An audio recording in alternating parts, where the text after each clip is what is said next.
राधे राधे। जय श्री कृष्णा। बोलिए विष्णु भगवान की जय, माता लक्ष्मी की जय। एकादशी व्रत के दूसरे दिन पारण में सुनी जाने वाली आज मैं आपके लिए प्रमुख व्रत कथाएं लेकर आई हूँ। इन व्रत कथाओं को सुनने पर ही एकादशी का संपूर्ण फल प्राप्त होता है। आइए एकादशी के दूसरे दिन पारणे में सुनी जाने वाली प्रमुख प्रमुख व्रत कथाएं सुनते हैं। बोलिए तुलसी माता की जय। आइए अब हम तुलसी माता की एक पौराणिक कथा का श्रवण करते हैं। एक बार माता लक्ष्मी भगवान विष्णु से पूछने लगी कि हे स्वामी, तुलसी के पास दीपक जलाने का क्या महात्म है? रोज सुबह शाम तुलसी के पास दीपक क्यों जलाया जाता है? इससे मनुष्य को कौन से फल की प्राप्ति होती है? तुलसी के पास दीपक जलाने की क्या विधि है तथा दीपक जलाते समय कौन सा मंत्र बोलना चाहिए? कृपया करके आप मुझे विस्तार से बताइए। तब भगवान विष्णु बोले कि हे देवी लक्ष्मी, आज आपने समस्त मानव जाति के कल्याण के लिए बड़ा ही उत्तम प्रश्न किया है। आपके इस प्रश्न का उत्तर देने से पूर्व मैं आपको एक पौराणिक पावन कथा सुनाता हूँ, जिसे आप ध्यान से सुने, क्योंकि इस कथा को सुनने से आपको आपके सभी प्रश्नों का उत्तर मिल जाएगा। इसलिए आप इस कथा को ध्यान से सुनिए। इस कथा को सुनने मात्र से ही मनुष्य को 100 वर्ष तक तुलसी के पास दीपक जलाने जितना पुण्य प्राप्त हो जाएगा। फिर माता लक्ष्मी बोली कि हे स्वामी, इस कथा को सुनने की मेरी बहुत इच्छा है। कृपया करके आप मुझे ये कथा सुनाइए। तब भगवान विष्णु माता लक्ष्मी को कथा सुनाने लगे और बोले कि हे देवी, पूर्व काल की बात है। दक्षिण दिशा में तुंगभद्रा नाम की एक बहुत बड़ी नदी है। इस नदी के किनारे पर हरिहरपुर नाम का एक अत्यंत सुंदर नगर बसा हुआ है। उस नदी के किनारे पर हरिहरपुर नामक एक बहुत सुंदर नगर बसा हुआ था। उसी नगरी में काशी नाम का एक ब्राह्मण रहता था। वह बड़ा ही गुणवान, चरित्रवान और धार्मिक प्रवृत्ति का था। वेदों के मार्ग पर चलने वाला था। उसने समस्त शास्त्र विद्या का अध्ययन कर रखा था। उस ब्राह्मण की एक पत्नी थी, जिसे लोग दुराचार कहकर पुकारते थे, क्योंकि उसके कर्म ही उसके नाम के अनुसार थे। वह हमेशा ही अपने पति को अपमानित किया करती थी, हमेशा कटु वचन कहती थी, पति को भयंकर दुख देती थी। उसने कभी अपने पति को गर्म भोजन बनाकर के नहीं खिलाया। हमेशा वह अपने पति को बासी भोजन टूटे फूटे बर्तनों में परोस कर देती थी। नहीं उसने अपने पति के साथ कभी शयन किया, न कभी वह अपने पति से प्रेम से दो बोल बोलती थी। जब कभी पति के मित्र और परिवार वाले उनके घर आते तो वह उनको भी अपमानित करके भगा देती थी। वह स्वयं काम भाव से उन्मुक्त होकर निरंतर अन्य व्यभिचारिणियों स्त्रियों के साथ घूमा करती थी। उसका मन पति को छोड़कर पराये पुरुषों में लगा रहता था। उसने कभी भी अपने पति से प्रेम भरी बातें नहीं करी, बल्कि पराये पुरुषों के साथ बैठकर वह हंसी ठट्टा करती थी। पराये पुरुषों को मोहित करने के लिए वह सज धज कर नगर में घूमा करती थी। कभी वह वन में किसी पेड़ के नीचे खड़ी होकर सुंदर पुरुषों की राह देखती, कभी किसी दुष्ट पुरुष को मोहित करके उसके संग भोग विलास करती। फिर एक दिन वह दुराचारिणी वन में जाकर एक पेड़ के नीचे खड़ी हो गई। उसका चित्त काम से भरा हुआ था। वह किसी सुंदर पुरुष की राह देख रही थी, परंतु बहुत समय निकलने के बाद उस दिन उस स्थान पर कोई भी पुरुष नहीं आया। तो वह बहुत दुखी हो गई और प्रियतम की खोज में इधर उधर घूमने लगी। इस तरह उसका सारा समय बीत गया। वह वहां खड़ी होकर अनेक प्रकार के विलाप करने लगी और कहने लगी कि हाय, आज तो कोई भी पुरुष यहाँ नहीं आया। अब मैं अपनी काम वासना को कैसे शांत करूं? आज की रात मैं कैसे बिताऊं? और वह ऐसा कहकर वह जोर जोर से रोने लगी। जिस जंगल में वह खड़ी होकर रो रही थी, उस जंगल में एक भयानक बाघ निवास करता था। उस पापाचारिणी स्त्री की आवाज सुनकर वह बाघ जाग गया और वह भागकर उस स्त्री का भक्षण करने के लिए उसके पास पहुंच गया। उस भयंकर बाघ को देखकर वह स्त्री डर गई और डर के मारे थर थर कांपने लगी। वह स्त्री कुछ करती इससे पहले ही उस बाघ ने उस स्त्री की गर्दन को अपने पंजों से दबोच लिया और उसे जमीन पर गिरा दिया। वह स्त्री रोती चिल्लाती हुई बोली कि अरे बाघ, तू किस लिए यहाँ पर आया और तू मुझे क्यों मारना चाहता है? मैंने तुम्हारा क्या बिगाड़ा है? मैं तो यहाँ पर अपने प्रियतम की खोज में आई हूँ। हे बाघ, तुम मुझे छोड़ दो। मेरा भक्षण करके तुम्हें क्या प्राप्त होगा? उस स्त्री की बात सुनकर वह बाघ क्षण भर के लिए रुक गया और हंसते हुए बोला कि हे दुष्टा, हे दुराचारिणी, आज विधाता ने तुझे मेरा भोजन बनाकर यहाँ भेजा है। तुझ जैसी पापाचारिणी स्त्रियों का ही मैं भक्षण करता हूँ, तभी तुझे तेरे इस दुष्ट शरीर से मुक्ति मिलेगी। तब वह स्त्री कहने लगी कि हे बाघ, तुम कौन हो? मुझे सच सच बताओ, तुम्हें किस कारण से बाघ की योनि में जन्म लेना पड़ा? तुम मुझ जैसी स्त्रियों का ही भक्षण क्यों करते हो? पहले मुझे सारी बातें बताओ, उसके बाद तुम चाहे तो मुझे खा जाना। फिर बाघ कहने लगा कि हे पापिनी, हे दुष्टा, मैं तुझे मेरे पूर्व जन्म की सारी बातें सुनाता हूँ कि किस कारण से मुझे बाघ की योनि में आना पड़ा। हे पापिनी, पूर्व काल में दक्षिण देश में एक नदी है। उस नदी के तट पर एक नगरी बसी हुई थी। उस नगरी में मैं निवास करता था। मैं एक ब्राह्मण का पुत्र था और उस नदी के किनारे बैठकर मैं यज्ञ हवन आदि का कार्य किया करता था। मैंने उस जन्म में अनेक पापियों के यज्ञ किए और उन पापियों के घर का भोजन खाया। मैंने धन के लालच में अनेक पापियों के लिए कार्य किए।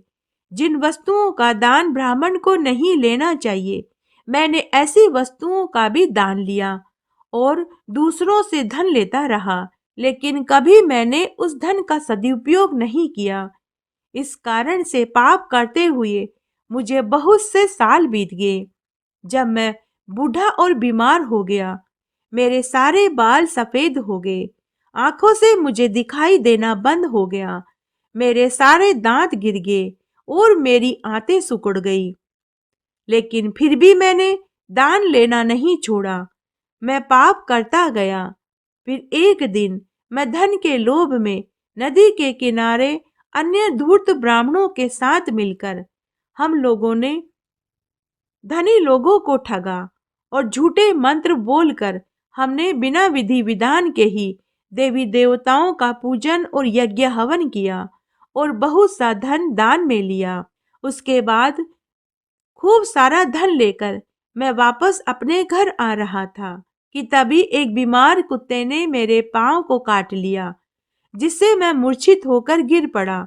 उसी क्षण मेरे प्राण पखेरु उड़ गए और यम के दूत मुझे पकड़कर यमपुरी में ले गए। वहां पर यमराज ने चित्रगुप्त जी से मेरे कर्मों का लेखा जोखा पढ़ने के लिए कहा। फिर चित्रगुप्त जी ने मेरे कर्मों का लेखा जोखा पढ़कर धर्मराज जी से कहा कि हे धर्मराज जी, इस ब्राह्मण ने अपने पूरे जीवन काल में कोई पुण्य का कार्य नहीं किया। इसने घोर पाप किए हैं, दूसरों से झूठ कहकर धन लूटा है, विधि विधान से पूजा न करके झूठे मंत्र बोलकर भगवान का अपमान किया है। इसलिए यह पापी ब्राह्मण केवल नरक जाने के ही योग्य है। फिर यमराज जी ने अपने दूतों को आदेश देकर मुझे नरक की अग्नि में डाल दिया, जहां अनेक बरस तक मैं नरक की सजा भोगता रहा। उसके बाद मुझे यह बाघ का शरीर प्राप्त हुआ और मैं इस दुर्गम वन में निवास कर रहा हूँ। मैं अपने पूर्व जन्म के पापों को याद करके कभी भी महात्मा, साधु पुरुष और सती स्त्रियों का भक्षण नहीं करता। मैं केवल पापी, दुराचारी और कुलटा स्त्रियों को ही खाता हूँ, ताकि मुझे पाप से मुक्ति मिल जाए। इस प्रकार से उस बाघ ने अपने पूर्व जन्म का सारा वृतांत कह सुनाया और उस स्त्री से बोला कि हे पापिनी, तेरे आचरण से तू उल्टा दिखाई पड़ती है। अपने पति को छोड़कर तू इस वन में अन्य पुरुषों के साथ भोग विलास करने आती है, इसलिए आज तू मेरा घास अवश्य बनेगी। ऐसा कहकर उस बाघ ने अपने तीखे नाखूनों से उस पापी स्त्री के टुकड़े टुकड़े करके उसे खा लिया। फिर उस स्थान पर यम के दूत प्रकट हुए और उस पापी स्त्री को उठाकर यमपुरी में ले गए। वहां उसे यमराज के सामने खड़ा किया गया। तब चित्रगुप्त जी ने उस स्त्री के कर्मों का लेखा जोखा पढ़कर धर्मराज जी को सुनाया और कहा कि हे धर्मराज जी, यह स्त्री अत्यंत ही पापिनी है। इसने घोर पाप किए हैं। इसने व्यभिचार किया। इसने अपने पति की कभी सेवा नहीं करी। यह अपने पति को छोड़कर पराये पुरुषों के साथ भोग विलास किया करती थी। इसने अपने पति से कभी दो मीठे बोल नहीं बोले। यह स्वयं गर्म भोजन खाती थी और अपने पति को झूठा बासी भोजन टूटे फूटे बर्तनों में परोस कर देती थी। इस प्रकार इस स्त्री ने अपने जीवन काल में लेश मात्र भी पुण्य का कार्य नहीं किया। चित्रगुप्त जी से उस स्त्री के पापों को सुनकर धर्मराज जी ने उस स्त्री को अग्नि से भरे हुए कुंड में डालने का आदेश दे दिया। इस प्रकार अनेक वर्षों तक वह उस कुंड में पड़ी रही। फिर उसे निकालकर दूसरे नरक में डाला गया।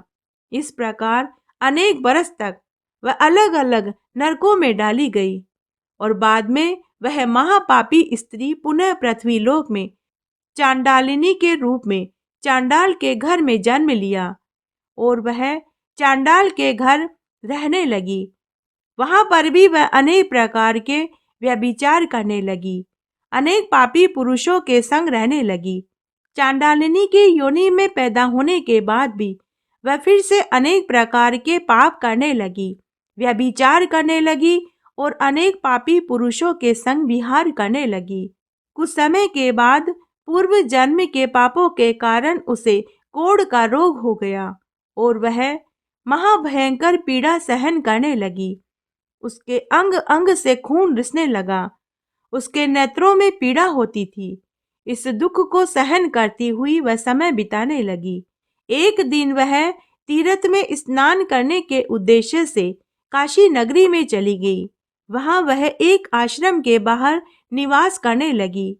वहां उस आश्रम में एक तुलसी का पौधा था।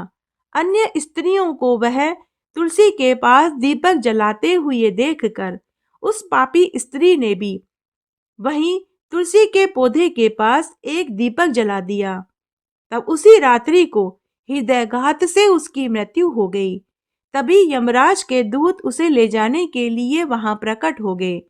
जैसे ही यम के दूत उस पापी स्त्री को नागपाश में बांधकर ले जाने लगे कि तभी भगवान विष्णु के दूत वहां प्रकट हो गए और उन्होंने यमदूतों से कहा कि हे यमदूतों, तुम इस स्त्री को छोड़ दो। यह स्त्री नरक जाने के योग्य नहीं। तुम किसके आदेश से ऐसा अधर्म का कार्य कर रहे हो? तब यम के दूत कहने लगे कि हे देवदूतों, हम यमराज के आदेश से इस पापी स्त्री को नरक में ले जाने आए हैं, किंतु आप हमें किस कारण से ऐसा करने से रोक रहे हैं? यह स्त्री तो बड़ी ही पापीनी है। इसने जीवन में कभी भी कोई पुण्य का कार्य नहीं किया, इसलिए यह नरक में जाने के योग्य है। तब विष्णु दूतों ने कहा कि हे यमदूतों, यह तो विष्णु भक्त है, यह नरक जाने योग्य नहीं। इसने शाम के समय तुलसी के पास दीपक जलाया था, इसी कारण इसके जीवन भर के सारे पाप नष्ट हो गए हैं। इसलिए अब यह नरक जाने के योग्य नहीं, बल्कि यह स्वर्ग जाने की अधिकारी बन चुकी है। देवदूतों की बात सुनकर यमदूतों ने उस स्त्री को उसी स्थान पर छोड़ दिया और वे यमलोक में पहुंच गए। वहां जाकर उन्होंने यमराज को पूरा वृतांत सुनाया। फिर भगवान विष्णु के पार्षद उस स्त्री को देव विमान में बैठाकर स्वर्गलोक में ले गए। तब भगवान विष्णु माता लक्ष्मी से बोले कि हे देवी, इस प्रकार तुलसी के पास केवल दीपक जलाने मात्र से ही मनुष्य के जीवन भर के सारे पाप नष्ट हो जाते हैं। जो स्त्रियां नित्य प्रति सुबह शाम तुलसी के पास दीपक जलाती हैं, वे हमेशा सौभाग्यशाली बनी रहती हैं। उनके पूर्व जन्म के सभी पाप नष्ट हो जाते हैं और उन्हें सुख समृद्धि की प्राप्ति होती है। जो रोज सुबह शाम तुलसी के पास दीपक जलाते हैं और इस मंत्र का उच्चारण करते हैं। रोज तुलसी के पास दीपक जलाते समय यह मंत्र बोलना चाहिए। ओम तुलसी देव्य च विद्महे विष्णु प्रियाय च धीमहि तन्नो वृंदो प्रचोदयात्, जिसका अर्थ होता है, विष्णु प्रिय तुलसी, मैं आपको नमन करती हूँ। आप मुझे सद्बुद्धि दीजिए। हे वृंदा, आप मेरे मन को रोशन करें। भगवान विष्णु कहते हैं कि हजारों घड़े अमृत से नहलाने से मुझे इतनी तृप्ति प्राप्त नहीं होती जितनी कि एक तुलसी का पत्ता चढ़ा देने मात्र से ही मुझे प्राप्त हो जाती है। एक सहस्त्र गौदान करने से मनुष्य को जिस फल की प्राप्ति होती है, वही फल तुलसी के पत्ते के दान से ही प्राप्त हो जाती है। मृत्यु के समय जिस व्यक्ति के मुख में तुलसी चरणामृत डाल दिया जाए तो वह व्यक्ति संपूर्ण पापों से मुक्त होकर श्री हरि के बैकुंठ धाम को ही जाता है। हिंदू धर्म में तुलसी का सबसे अधिक महत्व है। इसकी सबसे पहले पूजा भगवान विष्णु ने करी थी। भगवान विष्णु कहते हैं कि जिस प्रकार से देवी लक्ष्मी से वैकुंठ को ऐश्वर्य प्राप्त होता है, उसी प्रकार से वैकुंठ में तुलसी के कारण ही पवित्रता प्राप्त होती है। पृथ्वी लोक पर जिस स्थान पर तुलसी का पौधा होगा, उस स्थान पर कभी बुराई का वास नहीं होगा। ऐसा स्थान सबसे अधिक पवित्र होगा। इसी कारण से हमें हमारे घर में तुलसी का पौधा अवश्य लगाना चाहिए और सुबह शाम घी का दीपक जलाना चाहिए। बोलिए शालिग्राम भगवान की जय। बोलिए विष्णु भगवान की जय।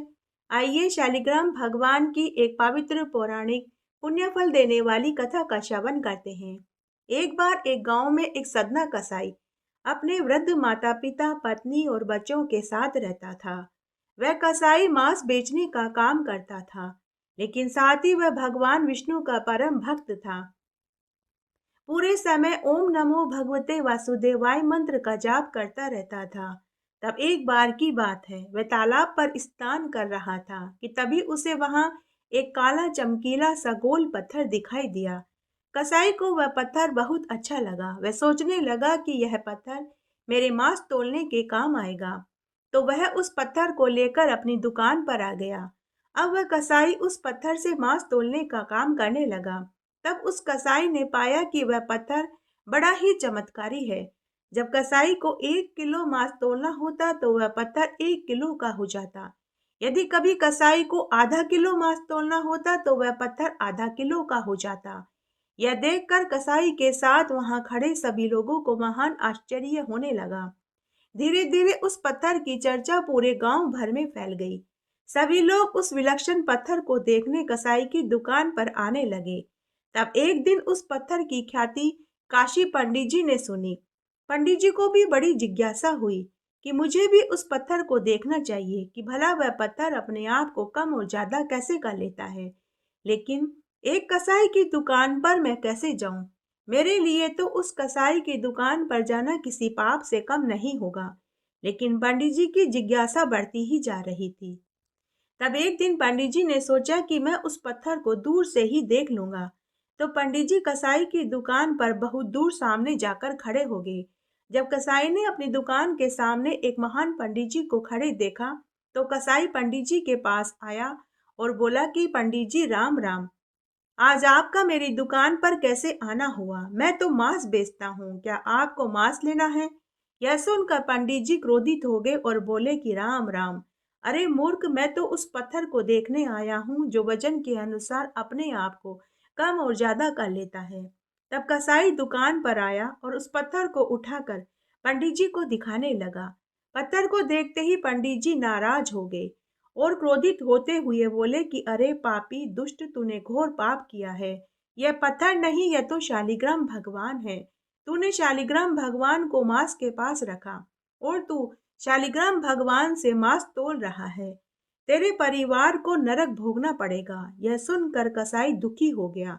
वह हाथ जोड़कर पंडित जी के चरणों में गिर पड़ा और बोला कि हे पंडित जी महाराज, मुझे माफ कर दीजिए। मुझे नहीं मालूम था कि यह शालिग्राम भगवान है। हे पंडित जी महाराज, अब आप इन शालिग्राम भगवान को अपने साथ ले जाइए, क्योंकि मैं तो एक कसाई हूँ। मेरा रोजगार मांस बेचने का है। यही मेरी आजीविका का साधन है। इसी से मेरे परिवार की रोजी रोटी चलती है। तब वह काशी पंडित जी शालिग्राम भगवान को अपने साथ लेकर अपने घर आ गए और खूब पूजा पाठ करने लगे। इस तरह कई दिन बीत गए। तब एक रात्रि को काशी पंडित जी को एक स्वप्न आया। स्वप्न में शालिग्राम भगवान ने काशी पंडित से कहा कि हे पंडित, मैं तेरी सेवा भक्ति से बहुत प्रसन्न हुआ, लेकिन तू मुझे वापस उसी कसाई के पास छोड़ करके आ। पंडित जी स्वप्न में ही बोले कि हे ईश्वर, लेकिन वह तो एक कसाई है और मांस बेचने का काम करता है। भला आपको उस अपवित्र स्थान पर मैं कैसे छोड़कर आ सकता हूँ। तो शालिग्राम भगवान स्वप्न में ही पंडित जी से बोले कि हे पंडित, माना कि वह कसाई है, मांस बेचने का काम करता है, लेकिन वह मेरा परम भक्त है। मैं उसका उद्धार करना चाहता हूँ, इसलिए तुम कल ही मुझे उसके पास छोड़ कर आना। स्वप्न में ही काशी पंडित ने कहा कि हे प्रभु, जैसी आपकी इच्छा। दूसरे दिन काशी पंडित जी सोकर उठे तो उन्हें रात्रि के स्वप्न वाली बात याद आई। वे उसी समय शालिग्राम भगवान को लेकर कसाई की दुकान पर पहुंचे और कसाई को स्वप्न वाली पूरी बात बताई। उसी समय उस कसाई ने मन में निश्चय कर लिया कि आज से मैं मांस नहीं बेचूंगा, बल्कि रुई बेचने का काम करूंगा, चाहे इससे मुझे और मेरे परिवार को भूखा ही क्यों न रहना पड़े। उसके बाद वह कसाई रुई धुनने और रजाई गद्दे और तकिया बनाने का काम करने लगा।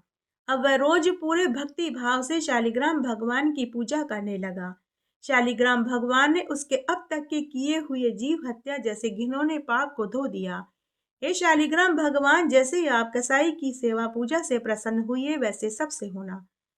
गाय माता की कहानी सुनकर पुण्य फल कमाते हैं। एक बार बहुत छोटा सा गांव था। उस गांव में एक नामी पैसे वाले सेठ सेठानी रहते थे। उनके पास खूब धन दौलत थी। साथ ही वे बड़े ही धार्मिक प्रवृत्ति के थे। वे सभी तरह के व्रत, उपवास, पूजा पाठ, दान पुण्य किया करते थे। इस जन्म में उन्होंने किसी का दिल नहीं दुखाया, न ही उन्होंने कोई पाप कर्म किया। फिर भी वे महान दुख भोग रहे थे। उनके विवाह को कई बरस हो चुके थे, लेकिन उन्हें औलाद सुख प्राप्त नहीं हुआ।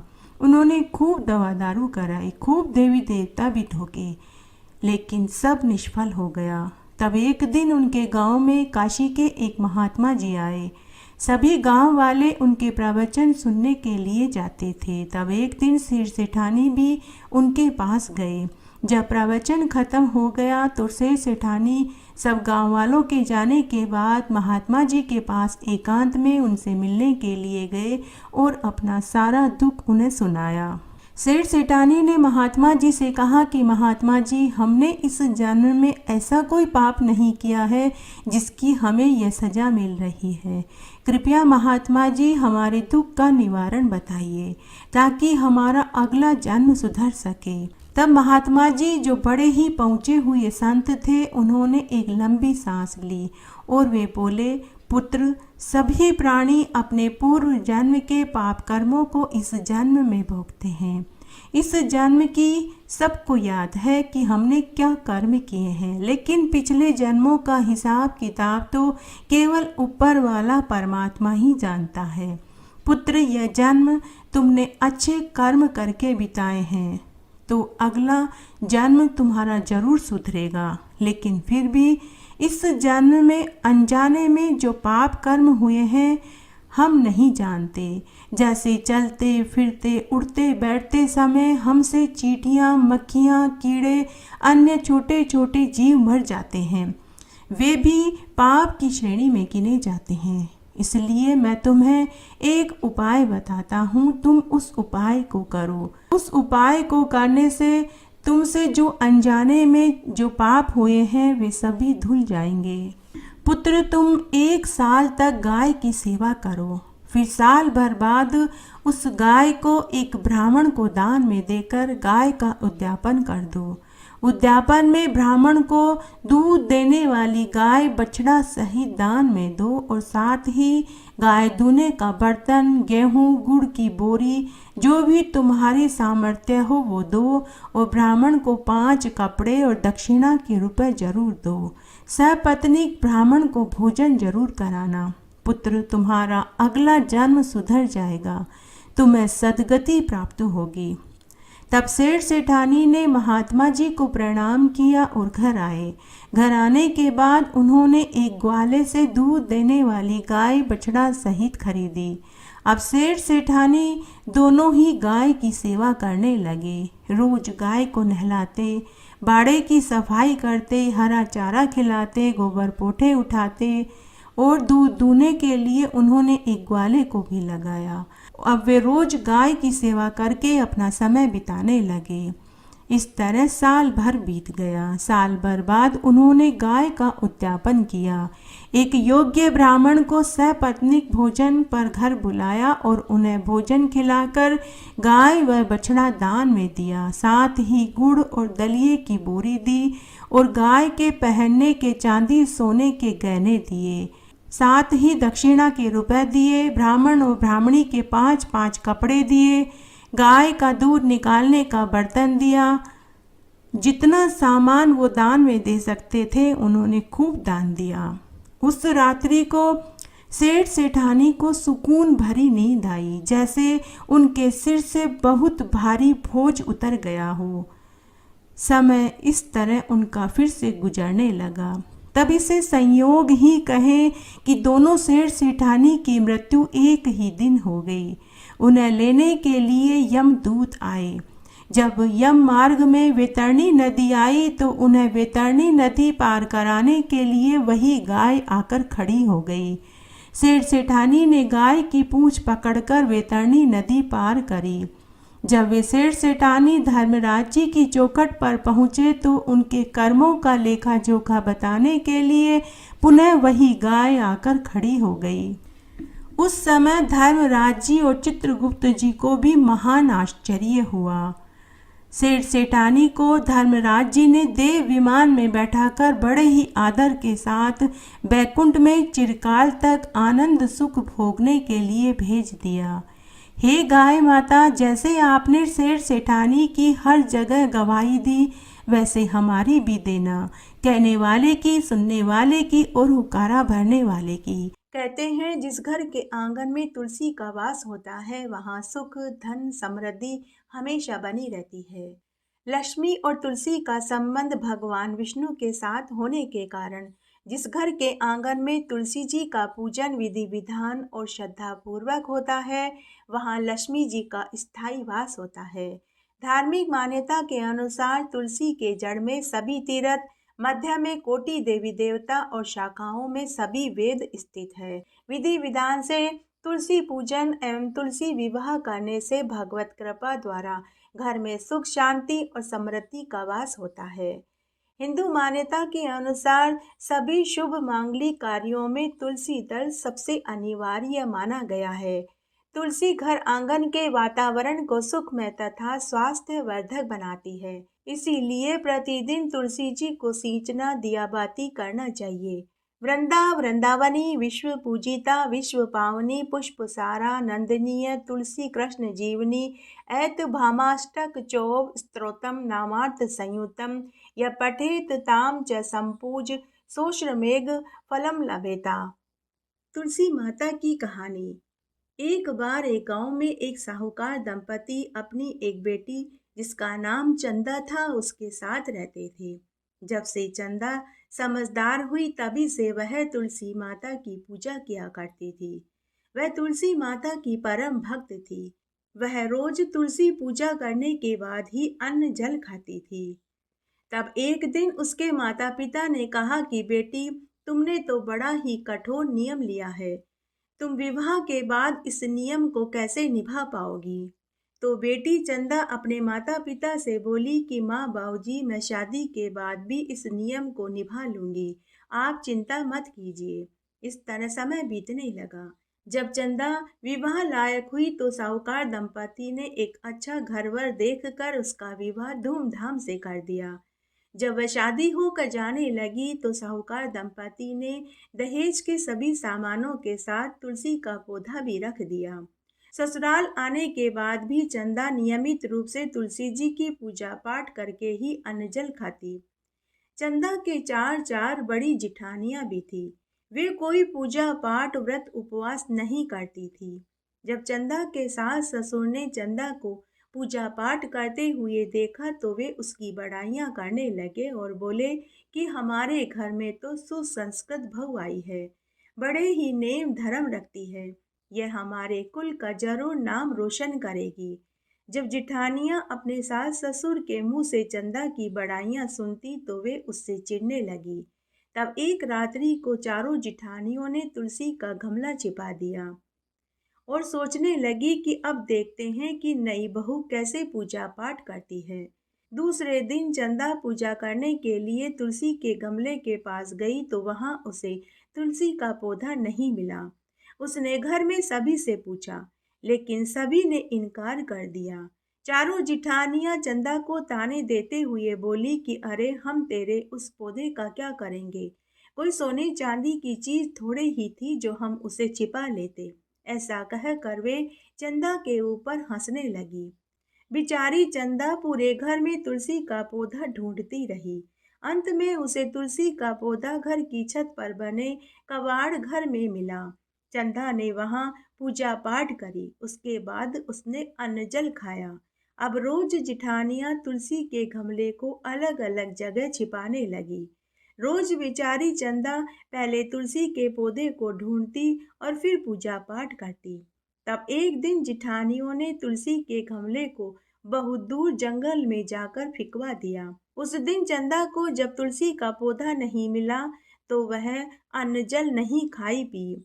इस तरह 4 दिन तक उसने तुलसी पूजा नहीं करी तो 4 दिन तक उसने अन्न जल भी नहीं खाया। उसके कठोर तप से तुलसी माता चंदा पर प्रसन्न हो गई। तब एक दिन जब चंदा सोकर उठी तो उसने देखा उसके खाट के चारों पायों पर तुलसी का पौधा लहलहा रहा था। यह देखकर चंदा बहुत खुश हुई। उसने स्नान किया और फिर तुलसी की पूजा करी और फिर रसोई में आकर भोजन खाने बैठ गई। यह देखकर चारों जिठानियां चंदा को ताने देते हुए बोली कि क्यों महारानी, 4 दिन भोजन नहीं खाया तो तुझे दिन में ही तारे नजर आने लगे, कहाँ गए तेरे नियम धर्म और तुलसी पूजन। तब नई बहू ने उन्हें पूरी बात बताई और अपने कमरे में खाट पर उगे हुए तुलसी के पौधे को दिखाया। तुलसी के पौधे को उसके कमरे की खाट के चारों पायों पर देखकर चारों जिठानियों को बड़ा पछतावा होने लगा। वे आपस में कहने लगी कि इसके ऊपर तो तुलसी माता की कृपा है।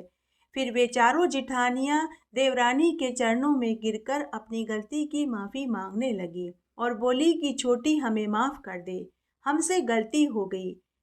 जिसके ऊपर तुलसी माता की कृपा हो उसका कौन क्या बिगाड़ सकता है। तब चंदा ने उन्हें कहा कि जीजी, आप बड़े हो, मुझसे माफी मत मांगिए। अगर आपको माफी ही मांगनी है तो तुलसी माता से मांगिए। उसके बाद वे चारों जिठानियां भी चंदा के साथ तुलसी जी का पूजन करने लगी और वे सभी इस जीवन के सुख भोग कर मरने के बाद वैकुंठ लोक को प्राप्त हुई। बोलिए तुलसी माता की जय। तुलसी महारानी नमो नमो, हर की पटरानी नमो नमो। कौन से महीने में बोई रानी तुलसा तो कौन से महीने में हुई हरियाली। आषाढ़ के महीने में बोई रानी तुलसा तो सावन के मास में हुई हरियाली।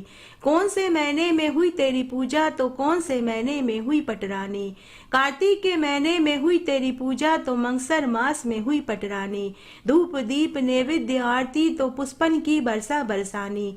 56 भोग 3600 व्यंजन मैया बिन तुलसा एक न मानी। जो कोई तुलसा को सवेरे गाए श्री कृष्ण भगवान के दर्शन पाए। जो कोई तुलसा को दोपहरा गाए, खीर खांड का भोग पाए। जो कोई तुलसा को सांझ को गाए, श्री कृष्ण जी की आरती उतारे। जो कोई तुलसा को आधी रात को गाए, श्री कृष्ण जी के चरण दबाए। तुलसी महारानी नमो नमो, हर की पटरानी नमो नमो। इस तरह आज हमने एकादशी व्रत के दूसरे दिन पारने में सुनी जाने वाली प्रमुख प्रमुख व्रत कथाएं सुनी। ईश्वर करे आपको आपकी एकादशी व्रत का संपूर्ण फल प्राप्त हो। मेरे साथ बने रहने के लिए आपका धन्यवाद। आगे आने वाली कथा कहानी के लिए भी आप इसी तरह मेरे साथ बने रहें। धन्यवाद।